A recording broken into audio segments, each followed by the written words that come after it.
नमस्कार मित्रों, मैं डॉक्टर मनीषा दीक्षित प्राणायतन आयुर्वेद में आज आपके साथ हूँ। आज हम चर्चा करेंगे कि चावल को किस तरीके से बनाएं ताकि ना तो आपका वेट गेन हो, ना कार्बोहाइड्रेट बढ़े, ना डायबिटीज़ हो, क्योंकि चावल खाते समय हम सभी डरते हैं। लेकिन आज हम आपको इस वीडियो में बताएंगे कि क्या तरीके हैं जिससे वात पित्त कफ प्रकृति के लोग भी आराम से चावल खा सकते हैं।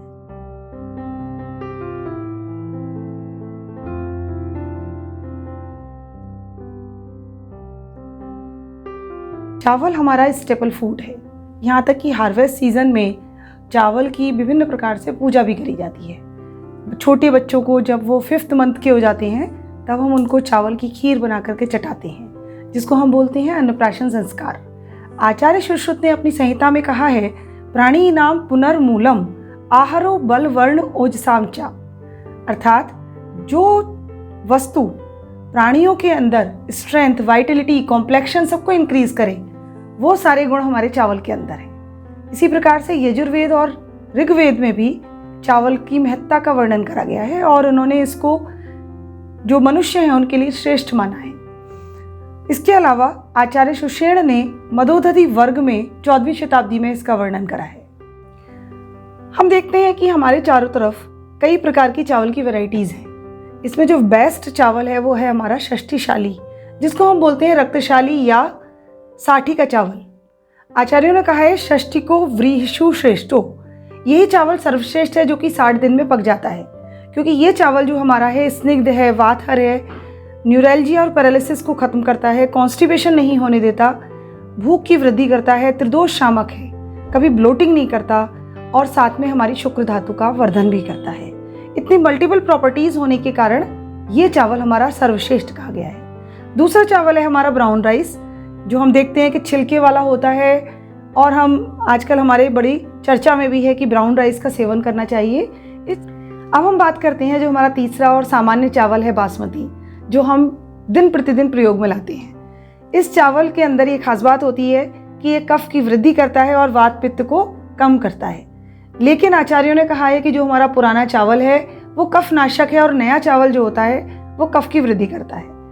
पुराना चावल हम उसे कहते हैं जो कम से कम 1 या 1 साल से अधिक हम स्टोर करके रखते हैं। अब हमारे पास यदि पुराना चावल नहीं है तो हम क्या करें?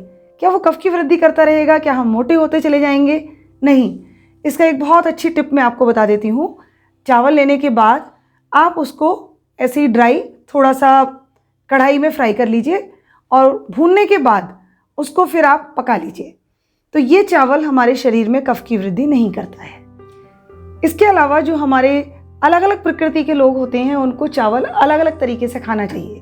जैसे जो हमारे वात प्रकृति के लोग हैं, जो थोड़े कृशकाय हैं, जिनको जॉइंट पेन की प्रॉब्लम है, उन लोगों को चावल में हमेशा थोड़ा घी डाल के खाना चाहिए। दूसरे हमारे जो पित्त प्रकृति के लोग हैं, जिनमें बहुत एसिडिटी है या बर्निंग सेंसेशन रहता है, उनको चावल अधिकतर दूध में पका के खाना चाहिए। और जो हमारे कफ प्रकृति के लोग हैं, जो काफ़ी मोटे होते रहते हैं, उनके लिए चावल को हमेशा भून के खाना चाहिए। तो ये 3 प्रकार से यदि आप चावल का सही प्रयोग करते हैं तो आपको कभी भी कोई बीमारी नहीं होगी। अब हम चावल के बनाने के तरीकों पे बात कर लेते हैं। कुछ लोग चावल को कुकिंग करके बनाते हैं और कुछ ओपन करके। जो बेस्ट तरीका है वो है हमारा ओपन। सबसे पहले चावल को हमें भिगो लेना चाहिए। भिगोने के समय ही हमें ये ध्यान रखना है कि चावल को धो करके ही भिगोएं। ऐसा ना करें कि पहले भिगोएं और उसके बाद धोएं। ऐसा करने से हमारे चावल के एक तो दाने टूट जाते हैं और उसके विटामिन मिनरल्स भी वॉश ऑफ हो जाते हैं। अब इस चावल को हमने 3 से 4 बार हल्के हाथ से पानी से वॉश कर लिया है और इसको हमने एक साइड में रख दिया है अब भिगोने के लिए। इस बासमती चावल है, इसको हम 30 से 40 मिनट तक भिगो लेंगे और जो हमारा ब्राउन राइस है उसको लगभग 1 घंटा हम उसे भिगो के रखेंगे। अब ये हमारे पास कुछ खड़े मसाले हैं, जिसमें कि लौंग, इलायची, काली मिर्च, दालचीनी, जावित्री और तेजपत्र हैं। और साथ में हमने लिया है गौघृत। अब हम इसे 2 तरीके से पका सकते हैं। एक, हमने प्रेशर कुकर में सबसे पहले हमने उसमें घी डाला और ये सारे खड़े मसाले हमने इसके अंदर डाल दिए और उसके पश्चात हमने चावल हैं उनको भी प्रेशर कुकर में डाल दिया।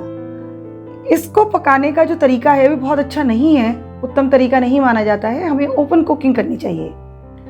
दूसरा तरीका क्या है कि आप एक भगोने में इसी प्रकार से घी और थोड़े खड़े मसाले डाल करके उसके बाद चावल को कुक करने होने दें। इसमें लगभग 4 गुना पानी डालें, क्योंकि 4 गुना पानी डालने से जितना उसका मंड निकलेगा, क्योंकि उसके अंदर खड़े मसालों का भी टेस्ट है, तो उसको आप नमक और काली मिर्च डाल करके खा भी सकते हैं। अब ये चावल हमने पकने के लिए रख दिए हैं। इसी प्रकार से हमने ब्राउन राइस को भी पकने रखा है। अब हम इन दोनों चावलों को पकने के पश्चात छान लेंगे, और छानने के बाद ये जो हमारा मंड निकला है इसका भी आप प्रयोग कर सकते हैं।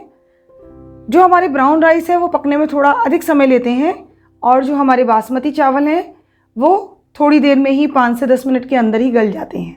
लीजिए, ये हमारे दोनों तरीके के चावल तैयार हैं, और साथ में ये हमारा मंड भी है। ये सुपाच्य है, लघु है, और हमारे लिए दीपन पाचन का भी कार्य करता है। जो बीमार लोग होते हैं या जो डायरिया के पेशेंट्स होते हैं या जो रोगी तुरंत बीमार होकर के उठे हैं बिस्तर से, उन लोगों को भी हम इस मंड का सेवन करवा सकते हैं। तो इस प्रकार से चावल बनाने से ना तो हमारा मोटापा बढ़ेगा, ना हमारी डायबिटीज़ होगी। आप एक निश्चित क्वांटिटी में चावल को भून करके उसके पश्चात ओपन कुकिंग करिए और उसके फ़ायदे लीजिए। तो आशा करती हूँ आपको हमारा ये वीडियो ज़रूर पसंद आया होगा। इसे लाइक करें, शेयर करें और हमारे चैनल को सब्सक्राइब करना ना भूलें। बेल आइकन जरूर प्रेस करें ताकि फर्दर आपको नोटिफिकेशंस मिलते रहें। धन्यवाद।